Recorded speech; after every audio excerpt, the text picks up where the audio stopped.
আসসালামু আলাইকুম রহমতুল্লাহ। প্রিয় দর্শক, কেমন আছেন? আশা করি ভালো আছেন। প্রিয় দর্শক, অবশেষে চালু হলো এমপিও শিক্ষকদের বদলির কার্যক্রম।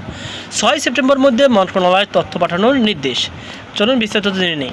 প্রিয় দর্শক, বেসরকারি মাদ্রাসায় কর্মরত এমপিভুক্ত শিক্ষকদের বদলির আবেদন নেওয়ার নির্দেশ দিয়েছে শিক্ষা মন্ত্রণালয়। সফটওয়্যার চালু না হওয়া পর্যন্ত শূন্য পদের বিপরীতে আগামী 6 সেপ্টেম্বর এর মধ্যে শূন্য পদের বিপরীতে ম্যানুয়ালি হার্ড কপি তথ্য পাঠানোর নির্দেশ দিয়েছে মন্ত্রণালয়। বুধবার শিক্ষা মন্ত্রণালয় সূত্র দৈনিক শিক্ষা.com-কে এইসব তথ্য নিশ্চিত করেছেন। মাদ্রাসা শিক্ষা অধিদপ্তরের মহাপরিচালক প্রয়োজনীয় ব্যবস্থা নিতে চিঠি দিয়েছেন বলেও জানা যায়।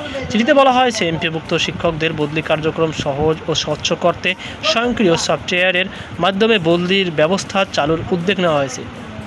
এ লক্ষ্যে গত 2 জুন স্বয়ংক্রিয় সফটওয়্যারের মাধ্যমে বেসরকারি শিক্ষা প্রতিষ্ঠানে মাদ্রাসা কর্মরত এমপিভুক্ত শিক্ষক বদলি নীতিমালা 2026 জারি করা হয়। তবে সফটওয়্যার তৈরির কাজ চলমান থাকায় এখনও সফটওয়্যারের মাধ্যমে বদলির কার্যক্রম শুরু করা সম্ভব হয়নি।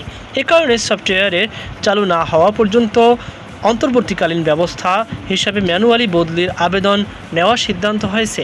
নির্দেশনা বলা হয়েছে, স্বয়ংক্রিয় সফটওয়্যারের মাধ্যমে বেসরকারি শিক্ষক প্রতিষ্ঠানের মাদ্রাসা কর্মরত এমপিভুক্ত শিক্ষক বদলি নীতিমালা 2026-এর বিধি 3.11 অনুযায়ী জনস্বার্থে বদলির জন্য আবেদন নেওয়া হবে।